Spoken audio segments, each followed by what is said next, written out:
Laughing Vikings Live. High vibe chats with actors, comedians, and creators, plus stand-up comedy, sketch comedy, and most importantly, you. That's right, join us every Monday for new episodes, and you can be a part of the show on Facebook Live, YouTube Live, and Twitch. Ask questions and interact in the comments, and make sure to share this with your actor, comedian, and creator friends so they can be a part of the show too.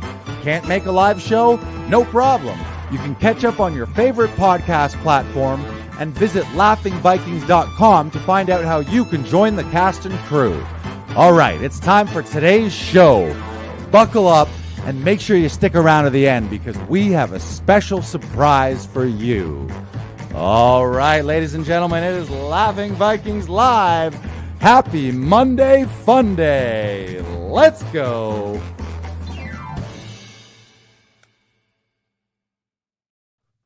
Hey, welcome to the show. We are at episode 78. We're almost up to 4 of podcast episodes. I'm Lars. That's the BK Broiler. How you doing, BK? I'm doing fantastic, Lars. It has been a good weekend here at the studio.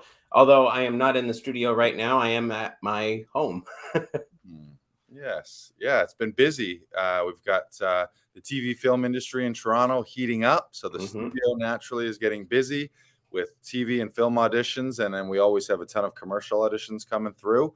And how are you, Lars? Where are you right now? I am deep in the heart of Texas. Yeah, I figured I'd come down here. We needed a few supplies for the studio, namely oil, guns, and ammo. Nice. So I took a little road trip. I'll be back in Canada as of Friday or Saturday. So yeah, little March break vacay down here in Tejas. Nice. So I had a great American road trip last week. Drove from Toronto to nearly Houston in about 3 days. So I drove through Columbus, Ohio, past Cleveland, Ohio, through Cincinnati, through Louisville, Kentucky, through Nashville, Tennessee, then through Memphis, Tennessee, then through Little Rock, Arkansas, where I ran into, I think, what Little Rock would call a blizzard, although it was not really a big deal for us Canadians. Still weird to see snow in Little Rock, Arkansas, I think. Yeah, so it was beautiful drive, smooth sailing, bomb down here. This is Luna's first trip outside of Canada too, so she's now a national pug. And I love being on the road. I love sightseeing. A lot of people would be like, "Oh my God, you drove that far in that amount of time." It was 2,500 kilometers to get down here, and I pretty much drove straight. The only reason I would stop was to use the bathroom, grab food, or grab gas. But one of my favorite interactions on the trip was I was between Nashville and Memphis at a gas station, like truck stop kind of thing. And I was in line, and the guy in front of me clearly knew the cashier, and they were having a conversation. And I just sort of caught the tail end of it. And I hear the guy, by the way, the guy is dressed in a cowboy boots, big cowboy hat, big shiny belt buckle, like classic Southerner outfit. And I hear him saying something like, well, I'm not going to give up mine either. And the lady's like, no way, I'm not. And they're having a conversation about turning in their guns or not turning in their guns. I don't know if there's current legislation or changing of the regulations down here, but they were staunch gun supporters. And I hear them like, oh, I ain't turning mine in. Oh, me neither. And I step up and like, I'm from Canada. None of us have guns. And they kind of gave me an odd look, like, who the heck is this guy? And the lady was like, you don't? And I'm like, no, not really. Well, just hunters. Hunters have guns. And so we got in a nice, delightful conversation with the Canadian. I was complimenting on them on their Southern accents, and they were complimenting me on my wacky Canadian accent. Nice. And then the guy asked, he says, how you getting down to Texas? What are you driving? And I said, a Kia Rio. And he's like, oh, no, for Christ's sakes. It's like, you got no protection in one of those things. It's like, you might as well just shot yourself down the interstate with a rubber band. But the gas mileage is great. So funny. his outlook on life. And he was born in Texas as well. He was like, I'm from Texas, so I know what's what. But it's just funny to see different perspectives. And I'm like, yeah, I get it. If you were born and raised in Texas, then fuck yeah, you believe that everyone should drive pickup trucks and everyone should have guns. It's not the world I was born into, so that doesn't necessarily resonate with me, but all the more respect to you if that's the world you live in, and that's the world you live in.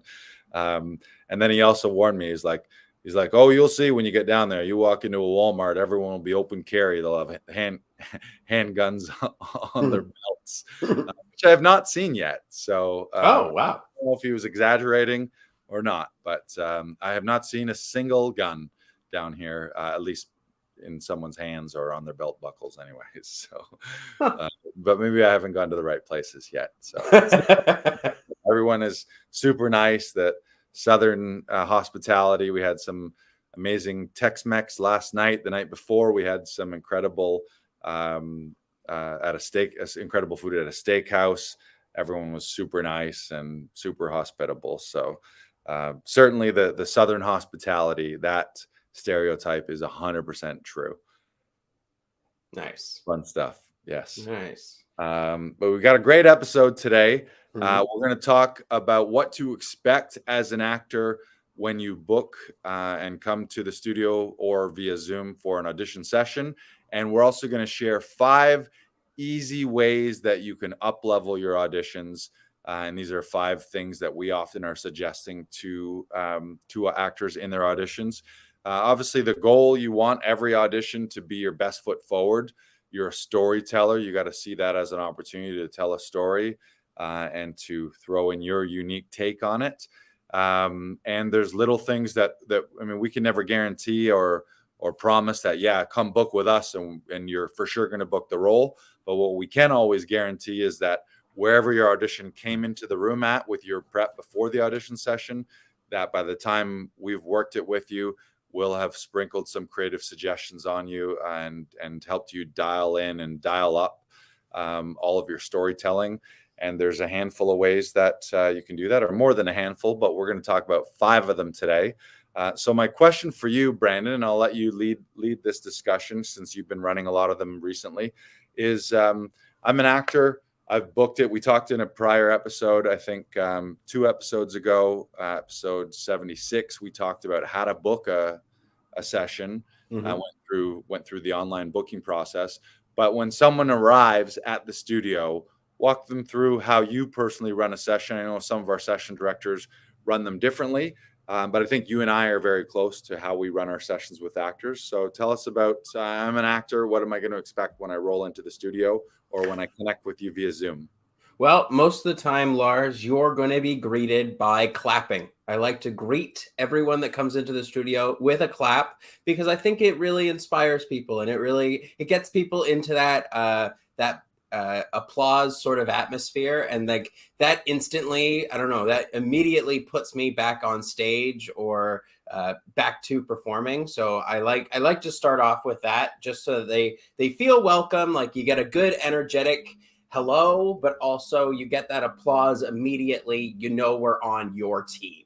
That's actually that's a house rule. That's a studio rule at Laughing Vikings and at Actors Audition Club. And that stems, fun fact, that stems from my university years where our household, I always lived with 5 or 6 guys, buddies, and we had a house rule of clap them in and clap them out. And it was the best feeling. You might come home from classes or away from you come home from a weekend, or maybe you come home after a night out at the bar, and whoever was at the house, it was literally a house rule where we would clap them in, and you'd walk into the foyer of the house and be like, oh, get all your accolades. And then you get clapped out as well too. So, and that's also a rule. When people leave, we're always clapping you out. And the other thing you didn't mention is when people come to the studio, we've rolled out the red carpet. There's literally a red carpet out front on the sidewalk and in the hallway as you enter the inside door of the studio with a fancy, nice red velvet rope, because everyone loves that red carpet experience. And as an actor, that's one of the things that you strive for, is to get to the point where you're either at an awards ceremony or maybe the gala screening for your movie, and you got all the paparazzi there popping off. Not that you're doing it for the paparazzi or the fame of things, but that's if you reach the top level of success in this industry, you're going to be spending time on a red carpet. So we get people used to it here at Actors Audition Club, used to that red carpet experience. So they roll in, they walk up the red carpet, they open the door. Brandon says, "Hey, how you doing? You ready to do this? Let's rock and roll." Then what? Oh, Luna's getting excited. Luna's getting excited. Usually you're greeted by Luna, but this time you're greeted by me. Maybe a downgrade, but you never know. So then I will take you into the back room where we have the scrim, where we have the lights, where we have the camera. And then we first start with a rehearsal. So we just start with a rehearsal of either all the scenes that you're doing that day or of just one scene. And then we'll move on from scene to scene. What we usually do in sessions is we'll start with the first scene, work that until we're happy with it, and then move on to the next scene. So most of the time for the take, for the editing purposes of it, it's usually the last take that we film that we'll end up sending to the casting director or to your agent. Then what we'll do is we'll probably be asking you a couple questions. Probably the main question would be, so what's your relationship with the person you're talking to right now? That would probably be the very first question I ask you. And depending on your answer, the next question will probably be, what are you fighting for? What do you want in this scene? What does your character need that they don't have right now? Then you'll probably be asked a third question of what just happened to lead you into this moment. And now I find these three questions come from the first 3 guideposts in the Audition book by Michael Shurtleff. The first guidepost is relationship. And with that, what we are taught with Tom Todoroff is what is the strongest relationship in the scene, and make sure that it is an emotional relationship. So what is your emotional connection to the person in the scene? The second guidepost is conflict. What am I fighting for? How am I meddling? Now, there's different ways of doing that. So there's different methods that you can go about fighting for what you want, or there is different ways or different tactics of getting a thing that you want, and that is meddling. Then the third guidepost is the moment before. Every scene starts in the middle. We don't just begin at the first line. There's something that's happened that has led you to this moment. Doesn't matter if your character is first walking into an apartment or into a situation. There's something that has led them to this moment. Either you were at the grocery store and the cashier was very unhappy with you, or very what's the word I'm looking for, Lars? Very difficult to work with. And so you want to have something that leads you into the scene, so you're starting hot. So you're starting at a place where you can either build from there, from this moment just before of like, oh, I'm really upset with this cashier at the grocery store, and now, oh, I'm being greeted by my best friend Lars, who has a problem, or something like that. And then once we're happy with the first scene, we'll move on to the second scene, and so on and so forth. And what I like to do is I like to finish with the slate, because I like the slate to be considered a little victory at the end of your tape, so that you're happy, you're ready, and you're just like, hi, my name's Brandon Knox, I'm 5'10", and I live in Toronto, or whatever you need to say, whatever they've requested of you. So That would be your typical session, especially in studio. That would probably be a standard in studio session. I just want to flush out a couple things and add to some of that. I love the idea of slating at the end. Often slates for actors feel awkward and just rigid. And if you do them right at the top, then they're going to be even more so awkward, because they haven't quite acclimatized to the studio and they haven't got into the rhythm of working. So saving it to the end does make sense there. You mentioned relationship too. One thing is finding the love is something that we're always taught. So, and maximizing that relationship. So if you're like, oh, I'm talking to my friend, well, talking to your best friend is a better choice than talking to a random friend. And so finding the love, maximizing the love.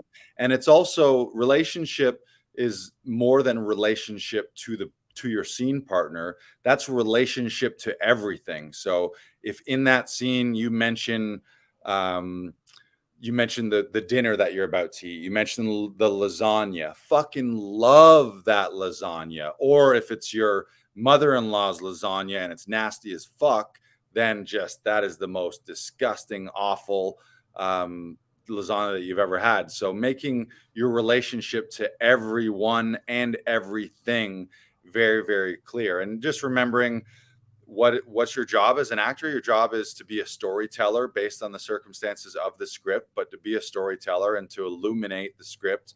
And so making strong choices so that the viewer, the audience, knows exactly how you feel about everything.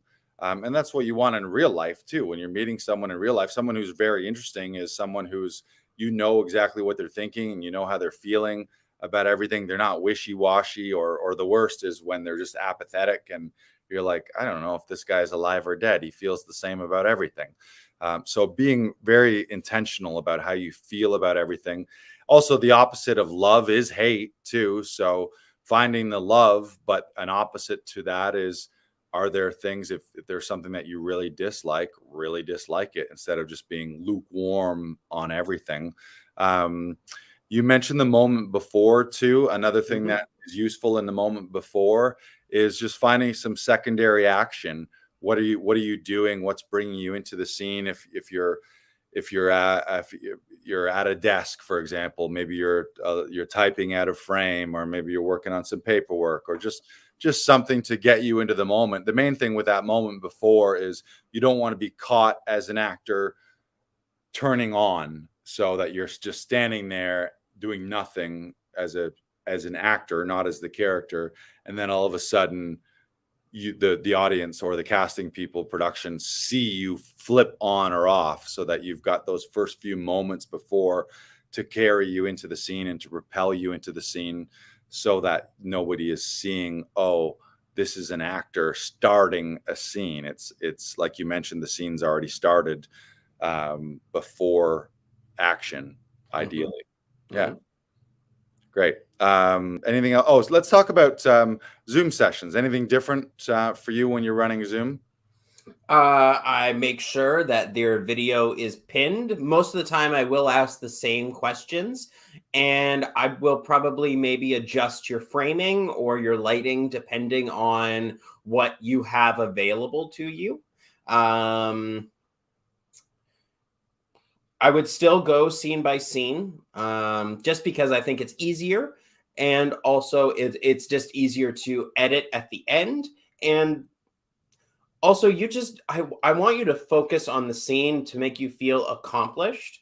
So that way, when you get to the second scene, and I really do like to focus on the very first scene, because Right. the very first scene really establishes who you are, how you'll react to your environment and everything around you, and how you feel about what will happen in the second scene, if that makes sense. Yeah. So that's what I would normally do. Unfortunately, with Zoom, we can't watch the tapes, but it's very much, we are able to feel it out and make sure that we have the right take, and it's just finding it at the end. Right. And just making sure that everyone feels comfortable, and make sure that your sound, your personal sound as the reader for the actor, make sure that your sound is good and your lighting is good, so that they can see you, so that you are really interacting with them, because that's what we all crave as actors. We want that interaction. We want that feeling that I am being supported by another actor. And just for clarity too, you mentioned with Zoom sessions, we can't watch the takes. What you mean is, normally in a studio session, anytime an actor wants to see the last take and put their stamp of approval, or to just see what they can tweak and improve, we'll just throw it up on the monitor and watch a take whenever they want to, if they feel that that was one they want to see. In Zoom, we're not able to watch it until we've ended the meeting and rendered the recordings. So we have to go a little more by feel there. One thing too, whether it's in studio or in Zoom, and we're going to talk about 5 simple tips. And if there's a 6th, this is a very simple one as well. And there's many tips we can give. Today, we're going to talk primarily about 5. But the other one is just fixing eye lines. Yeah.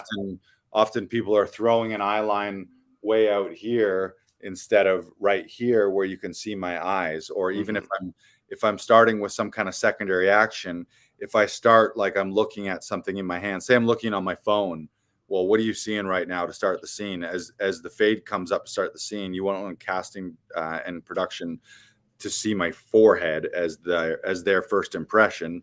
So if I had a phone, it might be here so that you can see my eyes, and then you can see how maybe whatever I'm doing, I'm flipping through Tinder or something. So you see my feelings in my eyes about what I'm seeing on the screen, or I'm watching a funny video.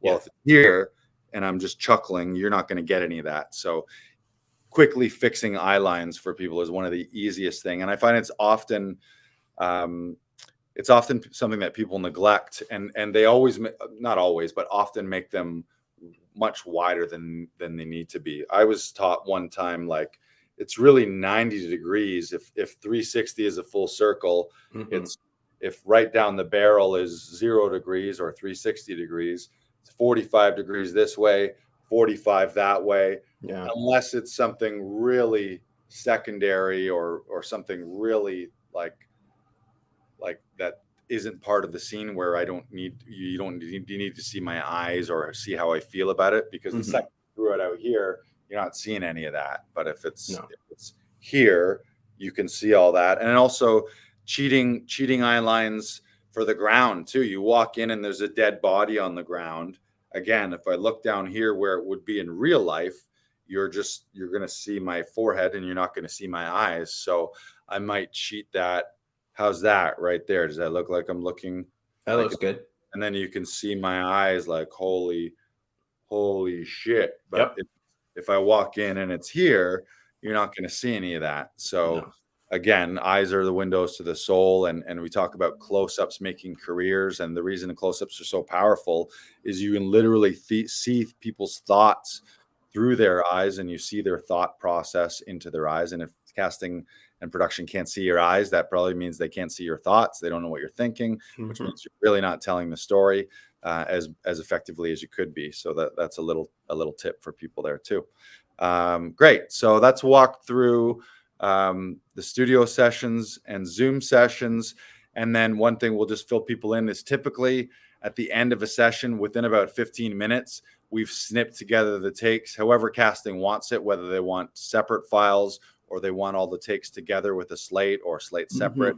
We'll throw some little fades in between them, name them appropriately, whoever casting wants it to be done. Really important, I would just say too, when actors book, either attach it when they book, or email forward to us, or bring us a printed copy of exactly what casting wants. Often those instructions vary differently. Like they can be quite a difference between how people want them, and it's just casting's personal preferences. But do they want them all separate? Do they want it all one file? Do they want the slate, front slate, tail slate? What do they want in the slate? Sometimes as simple as name, height, city, but nowadays it's name, height, city. If it's commercial, they might want to see your hands. Now they want to know your vax status. During the height of COVID, they wanted to know what city you're based in and where they expected you to be, since travel was restricted. So really nailing that's something that you want to make sure you do, is follow instructions to a T, so that there's no reason casting would start to be like, oh, is this guy going to be a problem on set? He can't even figure out these simple instructions. And if you, as an actor, if you bring that to us and let us know about that, we can make sure as we're submitting them that those are all done perfectly, so that instantly the first impression is, this guy's a pro. He follows directions. The file's named appropriately. It's all the takes are set up the way you want it to be.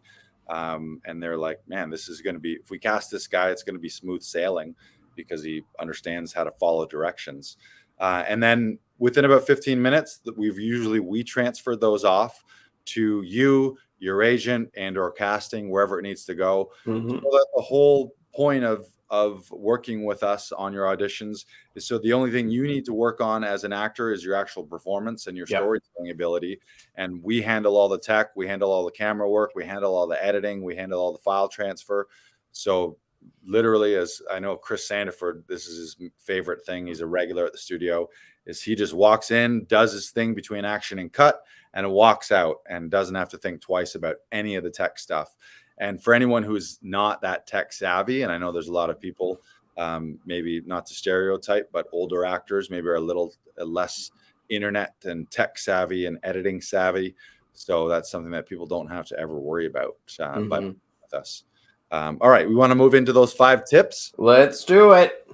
So there's tons of ideas. Again, we always talk like, and I'll literally say this to an actor, especially when this is their first time. I'll say, we'll go scene by scene. We'll do a rehearsal. I like to shoot rehearsals so that they can immediately see eye lines, and then I can show them at the end of a session what their first take looked like versus the final take after we've corrected things.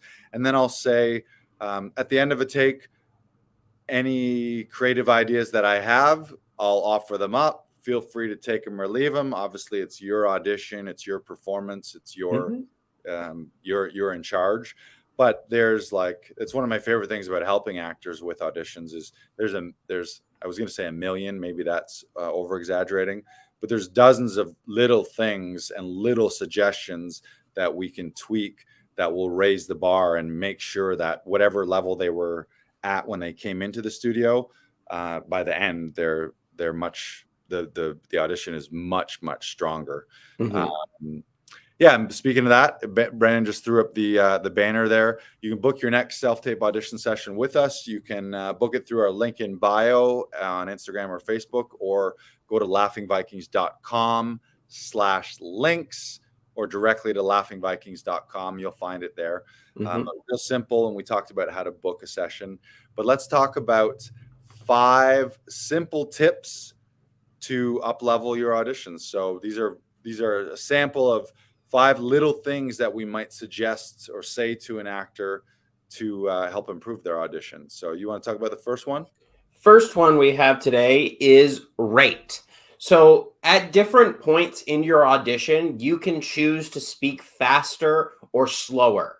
So like for a faster example, maybe you're expressing an emotion that is being lodged deep down inside you. You're expressing your love to someone that you've never done that before. And so you're like, I really need to tell this to you right now. And I really do love you. See how you change the rate there? You got a little faster. And then at the end, you slowed down so that you can finally say the thing that you really need to say is, I love you. And like, it changes how you can use words. Words can be so fun if you really explore them and say them different ways. Don't marry a way of saying a line, because then it's so hard to find different things to do in a scene. Because if you're just practicing, I love you, I love you, I love you, it sounds mechanical. It sounds, it's not pleasing. It's not a pleasing thing. I probably wouldn't cast someone if they monotone said, I love you. Probably not, unless it's a very dry comedy or something like that. Right. So, and like, use rate in different ways. Do you have any ways of using rate, Lars? I think to talk about it overarching is to make it real life. Tom, our coach, Tom Todoroff, often talks about speaking at the speed of life, and that speed of life, people don't follow punctuation. So that's a huge trap. Is often people's rate is reflecting of the punctuation. So if there's a period, they pause. If there's a comma, they pause. But in real life, they don't do that. I've said several sentences right now with punctuation, but I haven't paused for any of that punctuation. And so it's just also people do change if it's slow, like you're just like you're at a loss for words, or looking for how to say something, and even what to say, that might be a little slower. Just as two quick examples. But the reason you want to fuck with rate is, in real life, people don't talk in a metronome type scenario. They don't just keep the same rate. And if they do, those are people that you don't want to listen to, because eventually you just tune them out. And if you're a leading actor, you don't want to be tuned out. And if halfway through an audition, casting is falling asleep or just bored to death because you're just doing, like, if it's just back and forth, same rate, same tempo, that's no good. But and you also want to be surprising as an actor as well. So speeding up and slowing down, just like the vocal variation of changing your inflection and your pitch and even volume, all of that, rate being just one way that you can change your vocal variation. It's going to make your audition seem real, and it's going to make you seem like a real human being who is able to surprise and unexpected. And you also need to think, the casting directors and production, they know the words. Sometimes they wrote them. So if they see 50 or 100 auditions and everyone's just reading to the punctuation, everyone's just the same rate, none of those actors are going to stand out. But the actor that can bring it off the page by changing the rate, infusing it with some life, acting at the speed of life, making some adjustments where they're speeding up and slowing down. And this would also apply to voiceover auditions as well too. Or one of the simplest ways you can stand out is just pick a sentence that you want to say a little faster, and pick a sentence that you want to say a little slower, or even words within a sentence. Obviously the meaning is more important than just a random rate change. It's got to make sense to the storytelling. But those are two little simple things that are going to make your audition stand out compared to 100 other people who are following punctuation and keeping the same tempo the whole time.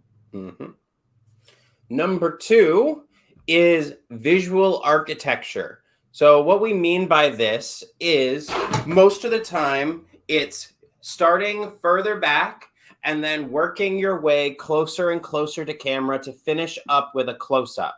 You can use this in several different ways. One, it can be used as an opposite for if you're telling someone, I can't be with you anymore, we need to break up. But you don't actually want to break up with them, so you're getting closer and closer to them because you really just need to be close to them, even though you're saying, I can't. It also gives you a physical objective, because if you're working your way from the back, where are the points that you step closer? How are you stepping closer? Are you stepping closer by leading with your legs? Are you stepping closer by leading with your heart? Are you stepping closer by leading with your head? How are you doing these things? Always be asking yourselves these questions. At the end, if you're ending up with a close-up, you want to maybe not de-voice, because we don't want to whisper, as Tom Todoroff likes to say, it ruins your vocal cords. But you do have to maybe soften your tone a little bit, because you're getting closer to the mic of where you're talking, because most of the time the mic is either in the camera or around the camera. So you want to just lower your volume just slightly because you're getting closer. Now, I do like to say to actors, you can't back down in performances, because especially if you're walking closer to someone and then you step back, that means something. That means you're uncomfortable with the situation. That means that you don't feel like you have the power. And we innately do this stuff in everyday life. We innately will just step back or just step forward. And it's not something that we consciously think of. But as an actor, you need to consciously be thinking of these things so that you have specific choices of when you're stepping forward or when you're stepping back. If you do need to step back, or the story says that you should step back at a certain point, why? Is it because you're receiving some deflating news? Maybe someone you love has just gotten cancer. Then you're being told this by the doctor and you're like, Oh, and you realize this, and it lets you sink in. As we said before, have the thoughts, have all these thoughts going on, because the closer you are to camera, the more your thoughts are picked up. It's so important. It's so important for film auditions. Do you have anything to add to visual architecture, Lars? Yeah, just the overall again is it's storytelling. And often this is one of the beautiful things about self-tape auditions is you have control over camera. When it was an audition in the room, you didn't have control. You were lucky enough to ask or be told how they were shooting you, Yep. but you might not know. Do they have you in a medium? Do they have you in a wide? You could certainly ask that if you want to, but in a self-tape, and you get to the choice in how you tell the story. So it's storytelling, and often the instructions are just head and shoulders. And I think a massive mistake, and it's a creative mistake, or lack of creativity is what it is, to just plant your feet and be a talking head and shoulders and think that all I need to do is just say the words as they're written, and that's going to be compelling enough out of 10,000 submissions that you're going to be chosen just somehow randomly without moving and without changing anything. So yeah, you have the opportunity. We often refer to them as viewpoints too. So if there's a physical moment, say the scene's at a dance, for example, or it's at like a wedding scene for a Hallmark movie, you can start in a wide, like you're at the party, and that gives you a chance to do a little dance move or a little spin or just something creative that could tell the story.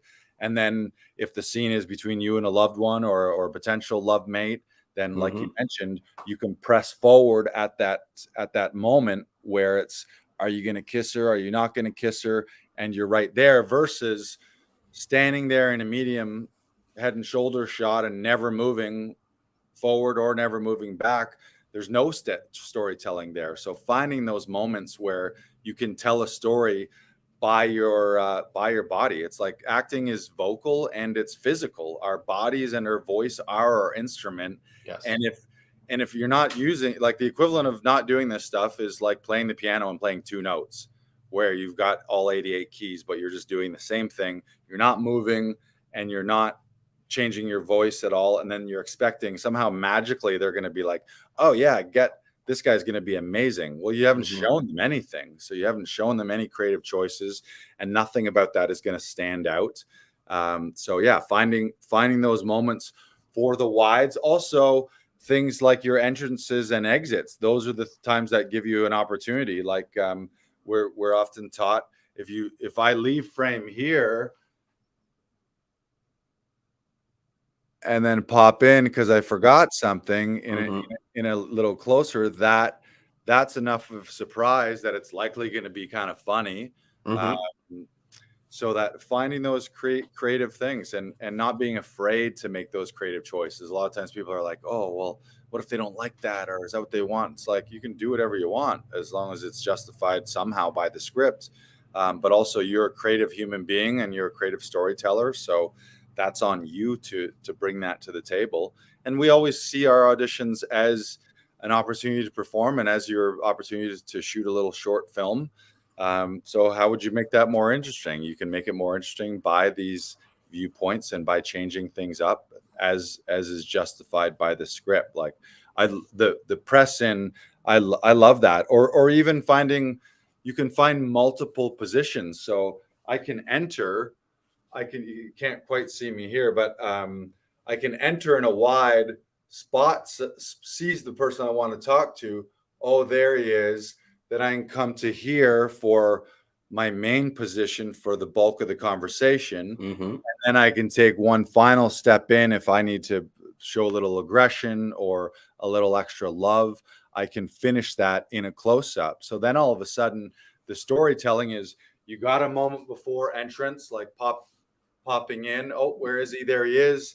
Come in here, have the conversation. That's 3 different viewpoints that I've shown, rather than the actor who stands here in a medium head and shoulders shot and doesn't move. It's like, what's going to be more compelling? What tells a better story? Obviously, the one that shows a little versatility and a little variety is going to be more interesting to watch. So yeah, it's a great tip and super simple, but it's got to follow the script and it's got to make sense. And the other thing that I would just add to that is, The worst is movement that's not justified. So when you move, you want to move with purpose, move when it's justified by the lines, by the words, like Hamlet's advice to the players: suit the action to the word and the word to the action. Mm-hmm. And so someone who's got jittery feet and is just doing this, it's very confusing and it's distracting.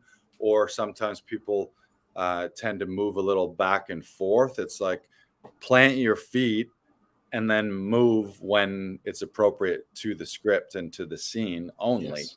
Yeah. And if there's no justification to move, then don't move. Stay still. And there's also there is a lot of power in that stillness too. So don't think that you got to move like crazy. Sometimes the best thing you can do is just be perfectly still, and that's going to land, especially if it is at the end of a scene or at the end of a dramatic moment or a love moment. Find that spot where you can just do nothing but be still and have the thought, and that's going to be super powerful. Yeah. All right. Number 3 is humor. Now, humor is guidepost number 4 in the audition book by Michael Shirtliff. Now, what we mean by that and what you can use in your scenes to apply different humor, and humor can be used in so many different ways. It can be used when you're flirting with someone. It can be used when you're teasing someone. It can be used when you're taunting someone. And these all go into guidepost number 13, which isn't in the audition book by Michael Shirtliff. It was created by Tom Todoroff and Michael Shirtliff later on when they began working together. So these are all things that bleed into different guideposts. And it can also show that you're uncomfortable in a situation because especially with laughter, maybe like you're trying to convince yourself that I am comfortable in a very uncomfortable situation. And like you're prepping or you're pumping yourself up, and I find that laughter begets more laughter. So like if you're laughing at a certain point, like maybe the character that you're speaking opposite of says a joke. Like if that's your best friend, you're gonna laugh at that joke. That's a funny joke. Or like if they've done something in a humorous way, or if they've done a Schadenfreude sort of event or something like that.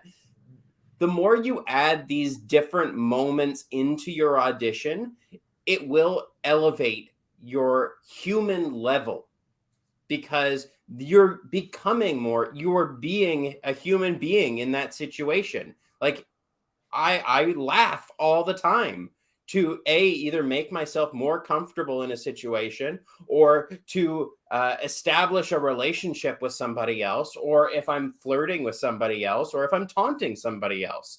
These right. different tactics add to your audition, and it's why laughter is such a powerful tool to use in your audition, or humor in general. Right. But like those sorts of moments really do add and really elevate something that you're doing. And it's a great moment before. It's a great moment before that you're laughing into. Oh, but what were you saying before about Jake and his obsession with dogs? Yeah. So like these things can really bring out a new moment and really find new things and really and it makes you happy to laugh most of the time. And like, if you're laughing, a lot of the time, somebody else is laughing as well. And like, that really helps with casting because you're like, I like this guy. I really like how fun he is. I really like how fun the scene is because you're applying humor, you're laughing, you're having fun. Right. Do you want to add to any humor, Lars? Yeah, I'll talk a little bit about some things that Tom says. He talks about funny is money, charming is disarming, and think about it in life. Who are the people that you like to be around? It's not the people who are fucking dead serious about everything and they're just the drollest people ever. And you're like, oh my God, why don't you just kill yourself? Like, seriously. It's people who bring charm and they bring levity. So it's and there's different ways to do that, obviously. And we're not talking just about jokes or funny faces per se. It can be playful viewpoints. It can be opposites. Like one of the simplest things is an opposite of nodding on no or being like yes. I like just any opposite like that. It's game playing and role playing too. If you're telling a story and you're describing what someone else said to you, it's putting on a little voice. That's something that human beings do, and that's why stand-up comedians are as funny and as compelling as they are, where you can watch a stand-up comic do an hour and a half just by themselves and with a microphone. It's because they're doing these little act outs and these little breakouts where they're using different voices. So finding those moments, yeah, it's just, and it's also undeniable too. It's one of the challenge with quote unquote dramatic work is like, well, how do you know if it's really working? And the guideposts really help. But if it's something that's supposed to be comedic, or even if it's not supposed to be comedic, a laugh is a laugh. It's undeniable. So if you're the casting director or the production and the actor does something that's unexpected and all of a sudden you laugh, that's proof positive. It's so you can't laugh and then be like, that wasn't funny. No, you laugh. Just like if you go to see a stand-up comic and if an entire audience is laughing at the joke, well, you can't really say that guy wasn't funny. It's like, well, if he wasn't funny, then why did 300 people laugh at everything he said? Mm-hmm. So it's proof positive.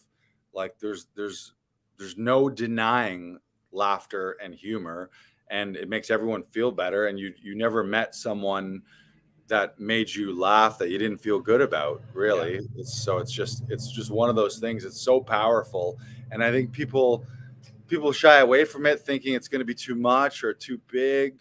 But it's mining the script. So where are those moments where you can find it, even if it's not written? Michael Shurtleff in his book always talks about the negative is always written on the page. So often there's negative, and if you take it literally, it's a real negative thing. Mm-hmm. But you can say some horrible shit with a smile on your face, and all of a sudden it's hilarious. So you can find those opposite moments, and you can really mine a script, and all of a sudden your take on something where you find the positive, you find the love, you find the humor. Mm-hmm. You can take a scene that on paper looks like a miserable argument between two people, and all of a sudden it's a real funny meet cute between two people that's really charming and delightful to watch, instead of on paper, which is how a lot of actors will decipher things, is they'll take everything literally with no subtext, or not realizing, oh, okay, this is a guy and a girl who are meeting, so maybe these are playful jabs, not literal disses. So just finding those opportunities to bring humor and bring levity. And if you think about that in the grand context of the world, there's a lot of negative shit in the world right now. So just the fact that a casting director or a producer is going to watch you and have their day lightened and lifted a little bit by some funny viewpoints or some funny moments that you found that other actors didn't, mm-hmm. That's going to make their life and their day a little better, which may mean that they want to cast you in that role because they're thinking, oh shit, maybe having this guy or girl on set for 3 weeks is going to be really fun. And that's going to make all of the other horrible things in the world that are happening right now feel a little less prominent, and I'm going to enjoy my time on set with this person rather than watching the news or thinking about their divorce or whatever might be going on in their life. Mm-hmm. So number 4 is discoveries. What is new? What has never happened to you before in this scene? What is something that you can find in your scene? Like Lars did a great example of it earlier when he discovered the body, and he was like, oh! And like the easy things to do just to get that moment so that it means so much more. Because if it's new for you, it's new for us too, right?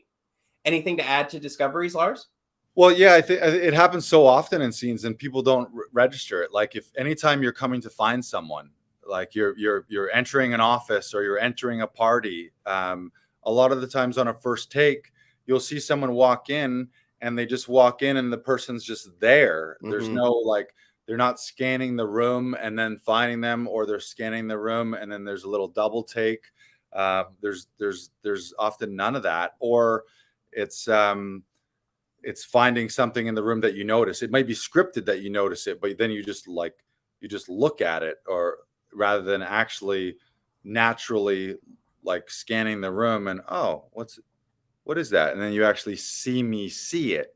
So it's finding those moments, and there's beats in scenes where if you miss that beat, casting is going to see that. Well, we didn't even see them. Like, you're looking for the woman of your dreams. The second you see her, we better fucking see you see her. Yes. Or you're seeing this person that you've never met before, and your jaw drops when you see them because they're so amazing. It's like, yeah, that's a discovery and a moment and a viewpoint that we need to see in casting and production.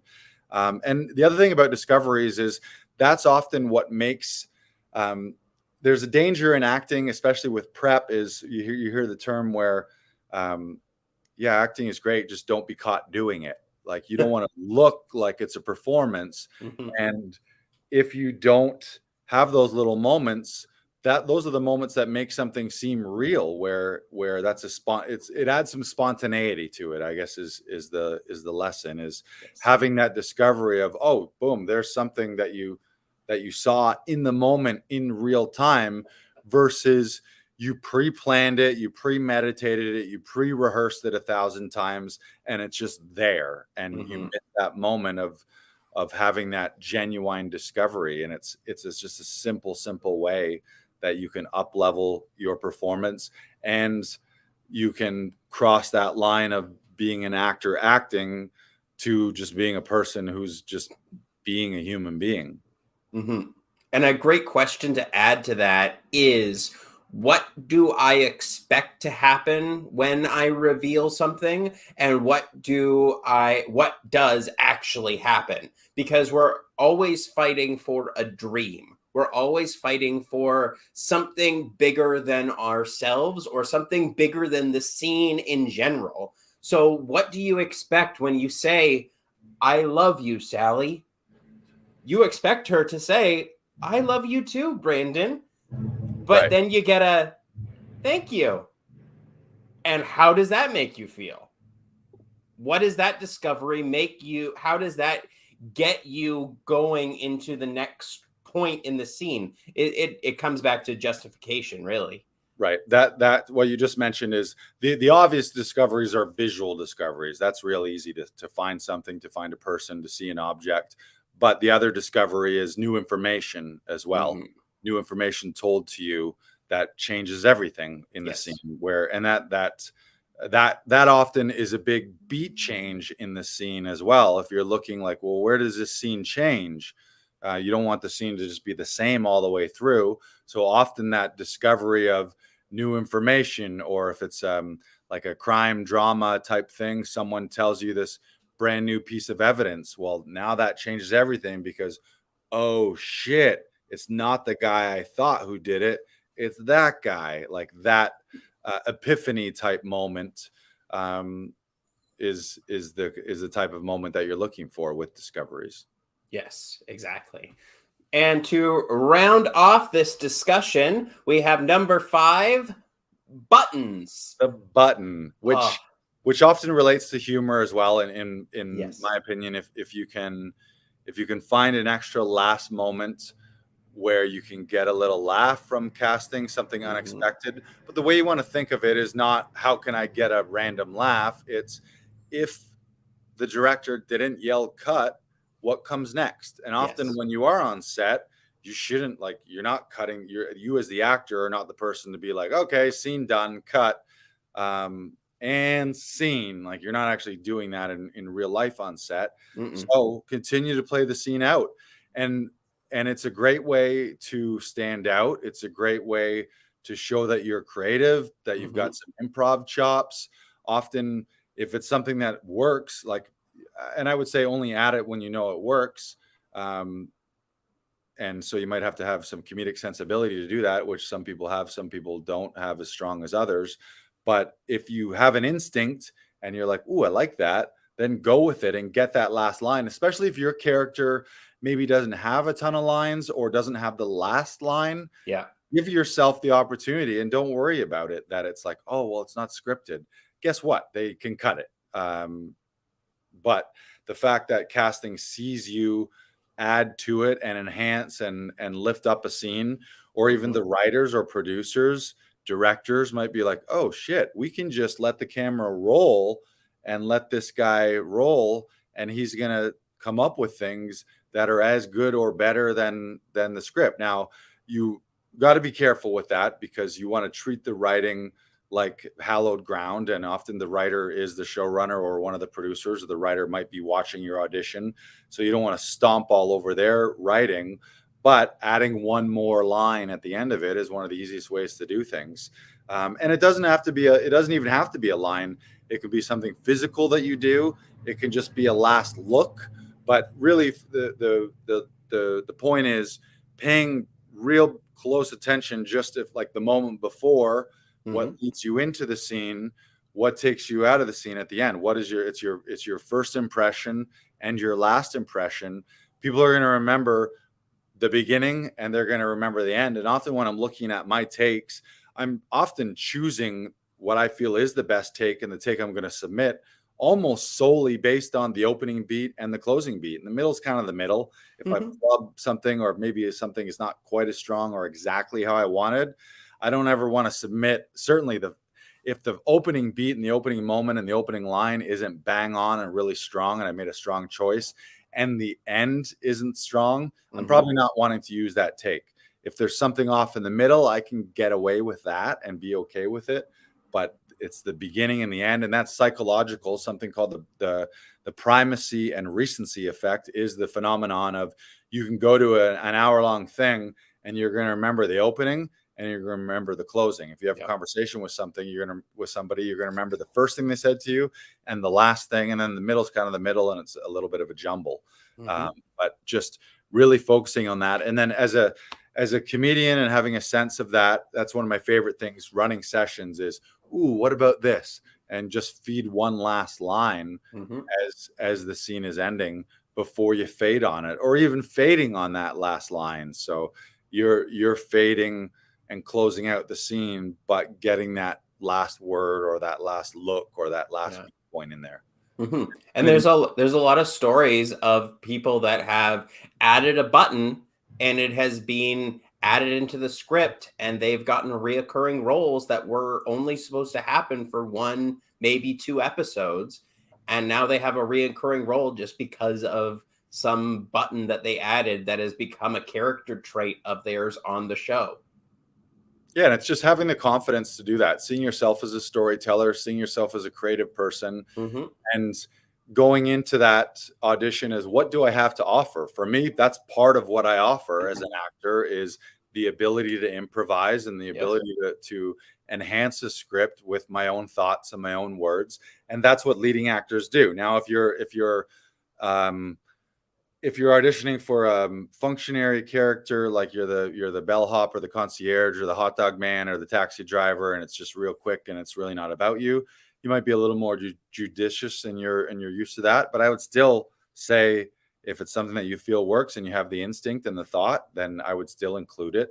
Maybe not always. Like if you're going to submit 2 or 3 takes, you might do one as scripted only, just to be like, I want to show casting and production that I can do it their way, and then have a little creative liberty in your other 2. But again, for me, it's, if you're buying me and you're going to pay for me as a performer and as a creative person, then that's what you're getting. So I want to be showing casting and production that part of my value on set is, I'm going to find these buttons and I'm going to find extra humor possibilities that are not scripted. And don't be afraid of that. And I know that a lot of people are afraid, like, oh, what do they want? Oh, am I allowed to say something that's not in the script? Well, yeah, you can. You don't want to stomp all over their writing, and you don't want to put it all in your own words. But if you're 99% bang on book, and then you add something hilarious at the end that gets a laugh across the board from production, that's not going to go. Like, no one's going to be like, oh, that was hilarious, but it wasn't in the script, so you can't get cast. Like, that's never going to happen. So just trusting that, trusting in your creativity and trusting that if you have a strong idea, to offer it up there and they can take it or leave it. Mm-hmm. Exactly. And I think that's the most important thing, is adding those personal elements that like make you you, because there's no one else like you in the world. And Right. so make it unique to you, because then no one else is doing it like that. And the great thing about a button is no one else is going to do it. If they're watching 100 audition tapes, well, everyone hopefully is going to say all the words in the script. So if you're the one person who says a certain thing that's really fits, and again, it's got to fit. So don't just say it to say it. But if they didn't say cut, what is the next thing that your character could or would say? Throw that in there. And by default, you're going to stand out because you're the only one who did it, because it wasn't on paper. It was your own thought. It was personalized, and it was something very unique to you. Yes. And that's going to stand out. Be like, oh, yeah, that's the guy that said the thing at the, that guy. Let's have him. Yeah, put him in the callback pile. Yeah, exactly. Easy. It's easy. Yeah. Easy stuff. Easy tips. That's one of the all of this. This is one of the reasons why getting help with a professional, a self-tape studio, and working with other actors and pros versus working with a family member. These are ways that we can enhance that. And maybe you might not have thought of that yourself, but always two brains are better than one, and two creatives are better than one. So you can bounce these ideas off, and you can even do a take where you do it. And if it doesn't feel appropriate, or if you don't think you could sell it or pull it off, then maybe you don't use it, but take the shot. And if it works, it works. And then you get to keep it. And it's going to be something that's super unique. Did you flash those comments up on screen there earlier? I did, but you can talk about them. Yeah. Wayne, I don't know if do I know Wayne? Wayne, the Great Bigfoot. He says, Vikings. And then he says, I am the Great Bigfoot. All right. I don't know what that means. He's got big feet. I'm size 13. I don't know if that counts as a Bigfoot. Thank you for watching, Wayne, the Great Bigfoot. We found him. We found Bigfoot. We found Bigfoot. Here he is. Apparently, Bigfoot was not in the forest somewhere in the Northwest. He was on Twitch. Yeah. Bigfoot is on Twitch. All right. I think that's everything for today. I want to make sure that people are aware that Comedy Alley will be opening soon too. So if you have not done so, go to laughingvikings.com/comedy alley. You can join our VIP list, where you'll get notified of the next shows that we book when we release the dates. And being on that list will get you 50% off your first tickets. So go to laughingvikings.com/comedy alley. Join the VIP list, get 50% off those tickets. We've got some of the funniest comedians in Canada regularly performing in Comedy Alley. And as soon as the weather is consistent enough, we'll be starting up our shows again. So make sure you got those tickets. And as always, make sure that you subscribe on your favorite podcast platform. We do an episode every week. We go live on Tuesdays, and we will release the new episodes on Fridays. So make sure that you are subscribed to the podcast. And for the actors who are watching, you want to book an audition session with us, you can do that at laughingvikings.com/links. And again, we should let people know, I know some people have missed our Audition Hero training, where we spent 3 days helping actors step into their role, step into their dream role as an audition hero. If you missed that training, you can access all 3 recordings. You can get the replays, instant access to that, by going to laughingvikings.com/audition hero. We had actors all over the world join us for that. And many of them ended up joining Actors Audition Club after that training. But you can access that training for free at laughingvikings.com/audition hero, and we'll help you finally step into your dream role in 2022. Thank you, everyone, for joining us this week. Have a fantastic week or March break, depending on what you're doing. Keep up the great work, and we will see you in studio or over Zoom. We can do it anywhere. All right. Goodbye, goodbye, goodbye. Clap them out, everybody. Clap them out. Great job. That's a wrap on the BK broiler, everyone.